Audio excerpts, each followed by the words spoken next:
میرے والد صاحب کی میت کو نکال کے انہوں نے باہر زمین پہ رکھ دیا گیا کہ جبکہ ان کی میت چارپائی پہ پڑی ہوئی ہے، اور میرے والد صاحب کی میت انہوں نے سائڈ پہ رکھ دی ہے زمین پہ گھسیٹ کے زبردستی، اور ان کو روکا جا رہا ہے، وہ نہیں رک رہے ہیں۔ وہاں پورا کفن پڑا تھا، بچے کی کھوپڑی اور ہڈیاں، اور اس کے ساتھ بڑے آدمی کی پورے دانتوں کی بتی جو ہوتی ہے وہ وہاں پڑی تھی، اور بڑے آدمی اور چھوٹے بچے کی ہڈیاں مکس پڑی تھیں۔ نبی پاک صلی اللہ علیہ وسلم کا فرمان ہے کاسر عظم المیت کا کاسر عظم الحی، کہ مردہ کی ہڈی کو تکلیف دینا ایسے ہی ہے جیسے زندہ کی ہڈی کو تکلیف دینا۔ آج قبرستان میں جگہ ختم ہو گئی ہے، اس لیے لوگ ایک ایک قبر میں چار چار کو دفن کر رہے ہیں۔ یہ بوا پور کے رہنے والے تھے، انہوں نے اپنی عورت کو نیچے دفن کیا، یہ میرے بھائی عامر کھڑے ہیں، ان کے والد کو اوپر رکھ کے ایسے ہی مٹی ڈال دیے۔ السلام علیکم ناظرین، میں ہوں آپ کا میزبان راؤ نعمان اور آپ دیکھ رہے ہیں ایمرا نیوز۔ ناظرین، کل جو ہے سوشل میڈیا پر ایک دل ہلا دینے والی ویڈیو جو ہے وہ وائرل ہوئی، جس میں پیرا غیب قبرستان کے اندر ایک قبر سے ایک لاش کو نکال کر دوسری لاش کی تدفین کرنے کی کوشش کی گئی تھی، جس کے بعد کافی جو ہے ہنگامہ بھی کھڑا کیا گیا، پولیس کو بھی اطلاع دی گئی، پولیس نے مقدمہ تو درج کر لیا ہے۔ میرے ساتھ اس وقت عامر محمود صاحب موجود ہیں، یہ ان کے والد صاحب کی قبر ہے جو کل جو ہے ان کی لاش کی بے حرمتی کی گئی اور ان کی لاش کو سائڈ پہ رکھ کر نکال دیا گیا تھا۔ عامر بھائی یہ بتائیے گا واقعہ کیا تھا اور کیسے پیش آیا؟ جی السلام علیکم سر جی واقعہ یہ پیش ہوا، یہاں پہ میرے والد صاحب کی قبر تھی پہلے کی، 2021 کو 7 مئی 2021 کو یہ فوت ہوئے ہیں، یہاں پہ ان کی تدفین کی گئی تھی، اور انہوں نے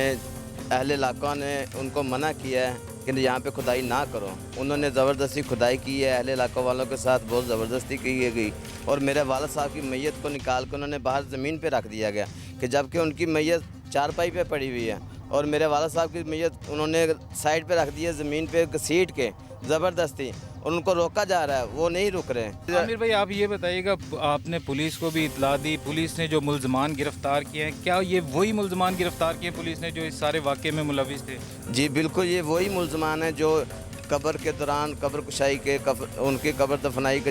ٹائم پہ جو موجود تھے، وہی ملزمان گرفتار کیے گئے ہیں، یہ دوسرے ملزمان نہیں ہیں۔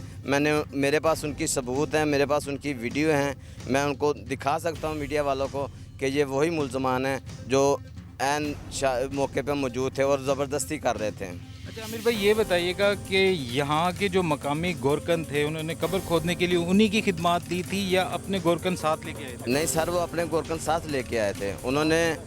یہاں کے جو قبرستان کے مقامی آدمی ہیں، انہوں نے ان کو منع بھی کیا ہے کہ یہاں پہ آلریڈی قبر ہے، انہوں نے منع کیا، لیکن انہوں نے پھر بھی زبردستی کر کے یہ قبر کھودی گئی، اور میرے والد صاحب کی جو لاش ہے، جو میت ہے، وہ سائڈ پہ رکھی گئی ہے، قدموں کے ساتھ رکھی گئی کہ یہ سراسر زیادتی ہے۔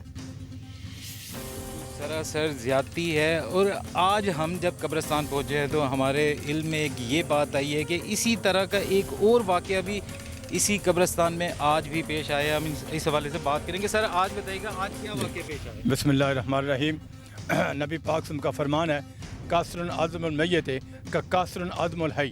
کہ مردہ کی ہڈی کو تکلیف دینا ایسے ہی ہے جیسے زندہ کی ہڈی کو تکلیف دینا۔ آج جب میں مشرق کی طرف گیا ہوں تو وہاں پورا کفن پڑا تھا،